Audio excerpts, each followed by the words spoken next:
Good morning, afternoon, or evening, wherever you're at, ladies and gents. I am Kurojiri, your resident Holly Jolly Tinkerer and Medarotter here on the Medarot News Network, bring you all the latest developments and happenings with your favorite pet fighting robot series.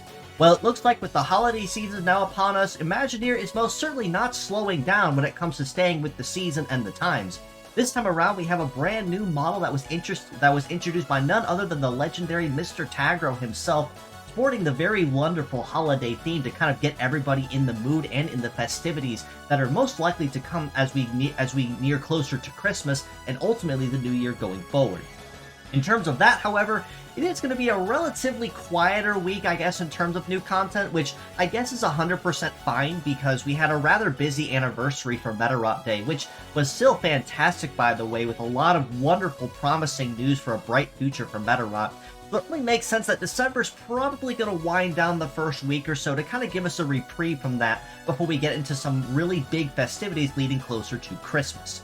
But with that being said, we still do have a pretty fair bit of stuff that was introduced and will be coming this week. So with that being said, let's go ahead and jump right into the gacha banners and what we should be expecting in this coming week. And just as a preface, we have one new model and six, count them, 6 reruns that will be sporting and highlighting alongside our new friend here. But with that being said, let's go ahead and jump right in officially with the introduction of RID-01 Hunai Nenena, with the kits of Flash, Hypercrept, Punishment, Multi-Legs, and the leg ability of Snow type. Now, honestly, Nenena here really isn't anything new that we haven't seen already a million times. Flash, Hypercrept, and especially now Punishment is probably the newest skill of the three, but Multi-Leg with Snow type is also a very nice addition as well. However, what really sets this holiday reindeer girl apart is the fact that a lot of these skills will now be made officially available for female models, which will make them a lot more viable and useful, especially for mono-female teams in, say, PvP, or online, Meta League, or even in certain super invasions that require female only. Having these parts at your disposal will be a very good opportunity to keep your teams ready and viable so that you can flex with anything that you need to go, no matter the modifications or modifiers set against you.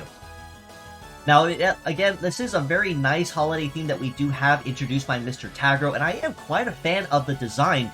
Very nice nods to Greatfather, who was one of the original reindeer types that was introduced in Medarot 4, I believe.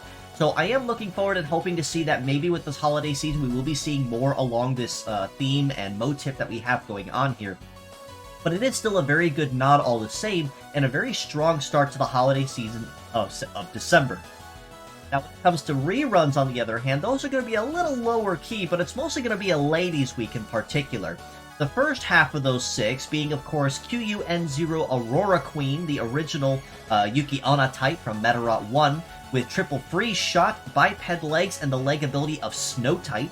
We also have reruns of the upgraded Magical Girl FSL-01 Fancy Ale, with Bug, Break Hammer, Napalm, Flight Legs, and the leg ability of Charm, who's been with us ever since the launch of Medarot S, and has seen a number of upgrades and changes through the game, especially now that she has a tune-up available to her permanently, to make her even more so, just a little more, put her a little more on the edge of the competition, and keep that competitive edge going.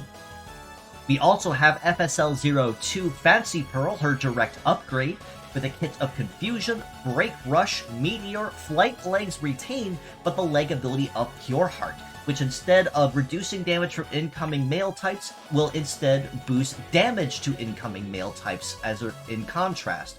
So already off to a very good start with these 3 models we have already, and you really can't ever go wrong with any one of these 3 alone with what they offer. Fancy Ale is probably going to be the most versatile of the 3 for her very diverse kit, but if you need something with more aggression to it, then Fancy Pearl is most certainly going to be your go-to. Aurora Queen also is very nice to have for non-heavy free shots, as it will give you that competitive edge to stop enemies cold and keep yourself going to buy yourself even just a couple extra precious moments of time. And the leg ability of Snow Tide is most certainly going to be an advantage on that pesky snow terrain, which arguably nobody whatsoever gets an advantage on unless someone is using the Snow type leg ability.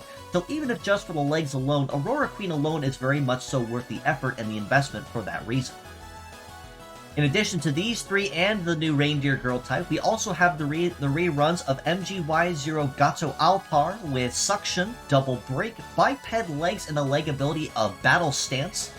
We also have ARN0 Hellweaver with Shoot Trap, Thunder Shot, Napalm, Multi-Legs, and the leg ability of Nest. And last but not least, a rather strange introduction to the batch of reruns, CAB0 Swallowtail, the Cabaret Girl type, with the kit of Stealth, Heal Trap, Support Trap, Float Legs, and the leg ability of Holy Grace. Now, as you see, Swallowtail is also capable of meta-changing into her true form as a Cabaret type, and in this form, changes her kit entirely for Heater, Cooler, Field Control, maintains the Float leg, but changes leg ability to Charm, making her a very diverse and all-around well-rounded coverage for support, or even to a point passive aggression, depending on if her traps can be made applicable while she's on the field. Now, as mentioned, all 7 of the female models we have going on this week are all very versatile in one form or another, and have at least one part minimum each that can be put to very good use almost immediately right out of the box, whether you're going for a mono female team or just need something to round out your female helper or support on the team. Or, in the case of Swallowtail, if you just need a pure support to add to the roster just for the sake of having her around. So again, you really can't ever go wrong with any one of these 7 depending on which one you pick.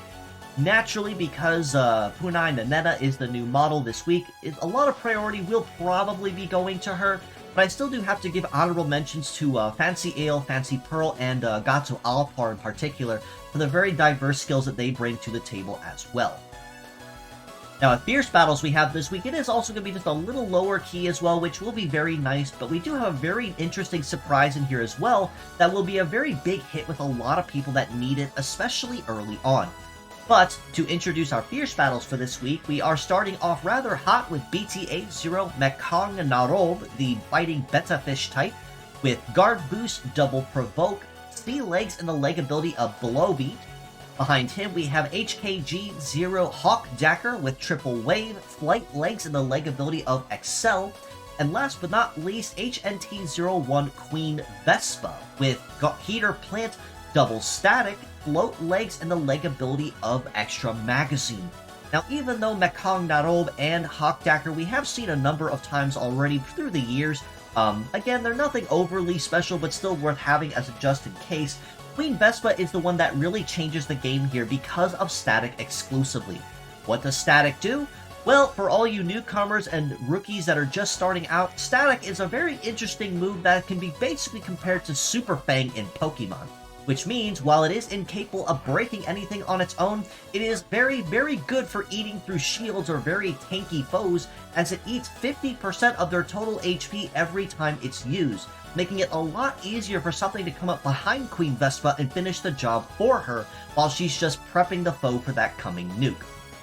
For that very reason, I do have to give MVP of the week to Queen Vespa in particular, just because Static can be put to very good use almost immediately and doesn't even need to be raised at full cap in order to use, because right at start, it's going to be eating 50% HP no matter what you use or how early you use it.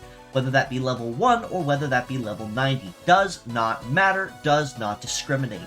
It's still going to be half of a half of a half and so on until there's really nothing left to take a half of at that point. Now, maintaining the go with and the mobility with the holiday season, we also of course have limited time Christmas Metarotters that will be joining us, much like it was last year with Cresson and Saika, which will also be making returns of course in this specialized banner. We also have joining us Hisaki and Nozomi that will be getting specialized holiday skins as well. This time around, Hisaki will be buffing power and success when using melee skills, stacking up to 3 times for a maximum bonus of plus 750 when applied. Which means, For your dominant melee fighters in particular, this will most certainly be a very big go-to you want to shoot for, as the higher your success in your power means the more likely you are to land very painful blows, but on top of that, the success bonus also adds to your crit chance, which makes you more likely to land a critical hit on top of that with that added bonus. Nozomi, on the other hand, will buff damage by times 1.4 and your crit rate by 60% for one turn, but at the cost, it will destroy your evade by 80% for that one turn it's active. Now, even though that 80% is rather menacing and rather imposing at first glance, let me kind of give you a little assurance in this case. Depending on the type of skill you use, such as, say, sword or rifle or something of the like, that evade chance might most certainly be pretty painful and negative to you. But, hear me out. This instead might be very handy for people that use, say, Ghost, or Ghost Shot, or Microwave, or Beam Sword, or things that actually inflict you with a no-defend a no-dodge penalty on your cooldown. During these points, that debuff to your evade is basically null and void because you can't dodge anyway after using that skill, and you instead get to benefit from a free damage and crit boost from that one turn it's active. Now, that doesn't mean you need to absolutely abuse the ever-loving daylights out of that, but just make sure you keep that in mind if you are going to perhaps roll for Christmas Nozomi and make use of her on her teams, because that is still a very powerful skill to be had across the board. Same can be said for Christmas Hisaki as well, with that melee bonus to success and power whenever it is triggered. Now, alongside this, again, when it comes to stuff going along with Christmas, we are going to be starting on a relatively slower note. This week, we will be having a Christmas daily dungeon with sporting our new friend here, but also a limited time super invasion around the holidays as well, starring Punai Nanana and, of course, Mary Tree, as you see there in the background, who was the event reward for last year's holiday. So I have my fingers crossed that as the weeks go on closer to Christmas, we may or may not see another holiday-themed bot come around to kind of fill out that roster there, but no real promises on that and nothing officially announced. But this super invasion is most likely going to be limited time, so make sure you do complete it sooner than later to earn those rubies and Cyplasium, and of course the limited time profile plate as you see here, to specialize and designate that you were part of the 2023 Christmas celebrations and what you were able to pull from it. Lastly, when it comes to game-related stuff, the other big thing they announced was, of course, the PvP skins for online tourneys. Now, of course, last year we got the reindeer-style Arc Beetle, the Christmas tree-style Beastmaster, and the Christmas dinner-style Crimson King. This month, and this year, it looks like we're going to be celebrating with the MetaTuber girls in particular, with a Gothic-style Shushu 2, a Black Neon Santa Leah 2, and a Holiday Santa Bun 2. Now, these skins are also absolutely adorable as well. I mean, realistically, it's honestly really hard for the girls to look off or strange at any skin that they're given, because they still are very wonderful and very adorable designs as well. And setting up for the holiday season, it's most certainly no exception to that in this case. Now, in order to earn these skins, you do have to participate in online PvP, but as a friendly reminder, it does not matter if you win or lose in that, because you're still going to be getting rewards and experience from that anyway. So do make sure that you participate in that through the month of December, and make sure that you can collect on those skins and make sure you snag them. One final reminder on this as well is that because these will be the highlighted skins for the month of December, we are also getting banners for Shushu 2, Leah 2, and Bun 2 all month. So if you do manage to snag the skins but don't have any of the girls, well, don't fret, because you still have an opportunity to do so as the month of December continues. But as a friendly reminder, they will be coming and going as they please, so don't feel pushed or pressured to actually collect the girls just because you get the skins, because they are not limited time or collab, much like someone else might be down the line. One other thing about game-related news I did forget is that story mode will officially be kicking back off again with another chapter, so the Ruby farms are now officially open once again. There's no real telling how many chapters will be in this one, but it still will be a very good way to earn a little more Ruby revenue, kind of top yourself off if you have been running low and running out of content to keep up with. So just a friendly reminder to that, make sure you do complete story mode sooner than later, or even hold on to it if you decide to stall for a little while, so that you do have some rubies in reserve in case you do need them. Now, in terms of community stuff, we are still always looking for translators to assist us with any of our translation efforts. Right now, efforts toward Medarot 3 are mostly towards just grammar checks and just making sure everything fits and behaves as it should. So it is tentatively 100% complete, but still just a couple final checks before we can officially write it off and say we are done, much like it has been with Medarot 1. But we still would love to start working on other projects like Medarot 4, or 5, or even Navi, or even the Medarot Reloaded manga, which officially had the ebooks drop last week with the anniversary as a friendly reminder. We would love to see those projects translated, but we do need help with that. So if you are knowledgeable in coding, or cleaning, or Japanese, and have some time on your hands, we are more than appreciative of any efforts that you'd be willing to provide to that. Or if you yourself are perhaps not very versed in any of those assets, but perhaps have a friend or know someone who could be, definitely send them our way, join our Discord server, or reach out to me privately on Twitter, and we can most certainly make something happen. I can forward you to the right people, and we'll get you in touch to fill you in on what has been done, and what still needs done up to this point to get you started on the right foot.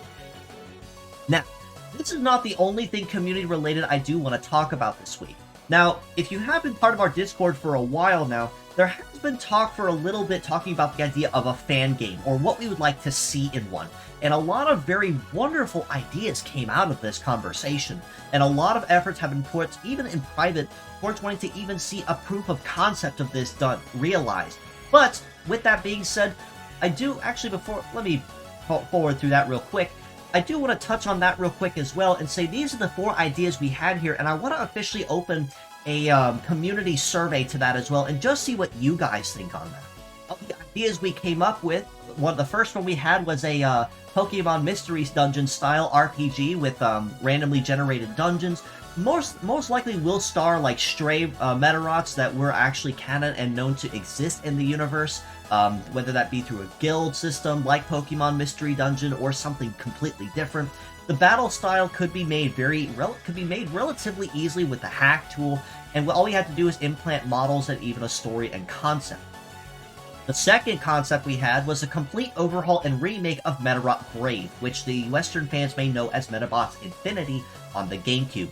Now, this game has been very well known to the community as being a rather, how do I put this? A very hot mess. Its concept was fantastic, of a dungeon crawler style from Medarot, which was very decently executed to a point, but the game itself felt very half-baked. Its continuity to the original story, whether games or manga or anime, does not fit anywhere. It feels like everything was just kind of thrown in place, and there are a number of notable bugs that make the game relatively unplayable or impossible to complete without actually like hacking in the particular reward or parts that you were trying to earn. So that was another concept we were talking about, is a overhaul of that to kind of clean up everything and just remaster it with the new models and just with the know-how of the modern day and the modern game dev community as well. The third option is a Tekken-style 2.5D fighter sporting a mostly an anime-based cast we did talk about. I really don't have to go into much detail on that one, since a lot of people have played the Tekken or Guilty Gear style games or Mortal Kombat style games. So realistically, it'd be something very similar to that, but sporting a more iconic cast, each sporting their own specialized moves and skills, of course, like it would be. But that was the third idea that we had. The fourth of which, and arguably the most ambitious of them, would be a complete something new. This could be a new story, a spin-off, it could be a hack tool. There's no real telling where this could go, but it uses a lot of the same mechanics and engine that Medarot 9 did, because a lot of folks like to believe very wholeheartedly, Medarot 9 was a very well-loved and well-balanced game, with its mechanics and its overall drawbacks with advantages. There was no real power creep, everything was well-balanced and rounded. So that was another idea we had as well. So, out of these 4, which one would you personally like to see as a possible fan game, or even a proof of concept or a demo, if something were perhaps released or worked on? Comment down below. I'd like to see a discussion on that, and just see what you guys think as we bounce ideas off each other, because who knows, if we do actually have a discussion pick up, one of these 4 or even a multitude of these might actually be seen as a possibility and made a realization as a love letter to the Medarot community here as a global community. Now I'm going to backtrack one more step real quick, because I did skip over the fan art of the week, because I did kind of get ahead of myself with the community survey. As always, I do love to celebrate and honor art of the Medarot community because we have a lot of wonderfully talented artists, both not just in Japan, but also all around the world in particular. This one here by Twitter user BlueNiso99 highlighting everybody's favorite meta waifu Blazer Mate from Medarot Navi with a very mono blue themed and blue style art design. And I really like the forced perception here as well, looking up towards the electrical tower, and looking up towards Blazer Mate as well as she looks in the distance. She's naturally a very complex design with a lot of smooth and sharp angles to her shape and overall build. So I do love when I see someone recreate that very faithfully to her original design. And this one here by Twitter user and my friend Mono0 highlighting Saikachis, who made their official grand debut in the Medarot Damashi anime, which now officially is airing starting this week and will be continuing on until the end of that chapter. So we will be likely seeing a lot more Medarots from Medarot Damashi as well, either ones we already have or even new ones we have not seen yet, such as Frontline, Gairot, or even Nessage as possibilities that we could see coming down the pike. Now, one other thing I do want to mention as well, and this is more just a self-plug than anything else, but if you have been following me on Twitter for a while, I did officially make this yesterday. Finally got around to making a commission and a price sheet as well, because folks like to ask me that when they do manage to reach out. But the general front of the matter is that I am officially open for commission for art or models. This includes, as you see here, live 2D models ready to rig. Yes, I did indeed hand draw my own 3.0 model there, and a Bionicle-based one for a dear buddy of mine as a proof of concept to help me kind of practice that. I do emotes, I do standard art, as you see here, for various pricing and based on their various levels of shading and detail. And of course, anyone that does follow me on Twitter and in Discord knows this very well with me, I do also make 3D models available on request and commission as well. Props, models, rigged, unrigged, you name it, I can probably do it, and I'd love to have you reach out to me and we could make something happen. Now, my prices here are kind of scaling because it's not fixed for the reason that if it's a design that's super easy, may not be nearly as much, but if it's something super complex, maybe just a little bit more. But I want to try to stay on the more affordable end, especially for up-and-coming VTubers or streamers that need assets to kind of help get them on the right track. Because I have kind of noticed in my couple of years working as a VTuber in particular, that assets are something that come and go, but they are really, really expensive if I'm being completely honest with you. So I want to try to stay affordable and as a way to reach out and kind of serve as my contribution to that, because I do kind of need money. Funds are running kind of low, and I would like to be able to have a little extra funds on hand to keep my everyday expenses going. But again, you can reach out to me on Discord or on Twitter as well if you'd like to reach out or inquire. My commissions are probably going to be remaining open for the foreseeable future unless I suddenly get swamped by everything. But if that does come to worst comes to worst, I will most certainly try to make something happen with that. But with that being said, I do believe that covers everything for this week's episode. So again, relatively quiet week in terms of stuff related to Medarot S, but just a couple other missed notes as well. But with that being said, if you'd like to know more, you can follow us below on Facebook at the Medarot News Network page or the Metabots Forever community on there as well. You can also join us on Discord in the link provided and in the comments below. And just a brief note on this as well is that we are officially live on Discord's page as well as an officially open to the public server. So anybody can find us, just has to search us down or use the link provided below as well to reach out to us there. Now, in the Discord server is the best place you can stay up to date with any new news related to Medarot. That includes any new merchandise, fan art, my weekly episodes, breakdowns, or even weekly contests that we want to try to start hosting more and more going into 2024 and the new year. That's the first place you're going to hear about them before they go anywhere else across the net. You can also reach out to me personally on Twitter at Isagamikura, as previously mentioned. So if you have any feedback or comments or questions or suggestions, or if you have something that perhaps I should look into or even perhaps cover or recover in the future as another video, I'd love to hear from you. So I leave my DMs open on purpose for that very reason. Additionally, if you are a streamer, VTuber, or YouTuber and would love to collaborate sometime, whether that means having you here with me as a guest host on the MNN, or me stopping in on your channel for a friendly chat or a game, I would absolutely love to coordinate with you. Does not have to be Medarot related. That's just simply a preference or an idea, but it does not have to be such. Reach out to me in those DMs and we can most certainly make something happen and coordinate. Lastly, do follow these wonderful people of the Medarot community as well.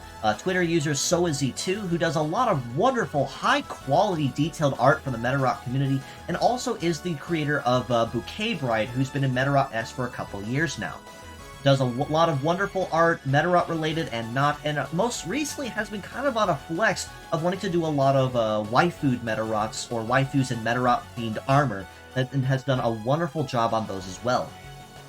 Do also give Sylvalion041 a follow on Twitter as well for even more Medarot related art and concepts, but also has been known by Imagineer to reach out to for a lot of official concepts, collab or not, every once in a while to be the head of design for new models that they want to introduce.